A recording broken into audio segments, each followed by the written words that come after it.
पुत्र से, पुत्र वधू से बहुत स्नेह और आदर का।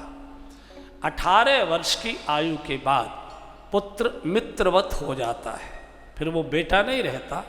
पूरी उससे सलाह लीजिए और हमेशा तू करके मत बोलिए, तुम करके ही बोलो, आदर से बोलो। उसकी पुत्र वधू को पुत्री से भी ज़्यादा लाड़ प्यार दो। वो एक पिता की गोद छोड़कर आई है, वो इस पिता की गोद में आई है। ये मेरे पति के पिता हैं तो ये मेरे भी पिता हैं। बेटी से भी ज़्यादा बेटे की बहू को बहुत लाड़ प्यार करिए। जितना दुलार से खिला सकते हैं उसके बच्चों को खिलाइए पिलाइए। सलाह बिल्कुल मत दीजिए, सहयोग दीजिए। सलाह बेटा लेता है बड़े प्रेम से, मानते तो हो नहीं, कहने से कर बताने से फायदा तो कुछ है नहीं, ये मत बोलो।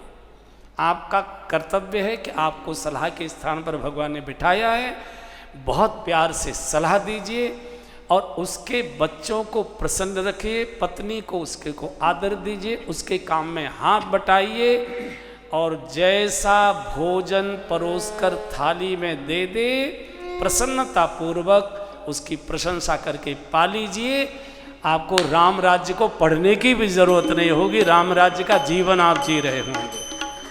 लेकिन हर समय खुर खुर करोगे, हर चीज़ों में दोष निकालोगे, हर चीज़ में टोकटाकी करोगे, बेटाओं को स्वतंत्र नहीं छोड़ोगे, उनके हाथ में सत्ता नहीं समर्पित करोगे, उनको निर्णय लेने का और मौका ही नहीं दोगे, सारे निर्णय आप करोगे, मेरे बिना कैसे कर दिया, ऐसा है वैसा है, उस घर का विकास रुक जाता है, उस घर की शांति छिन जाती है, उस घर की बरकत चली जाती है, उस घर का आनंद समाप्त हो जाता है।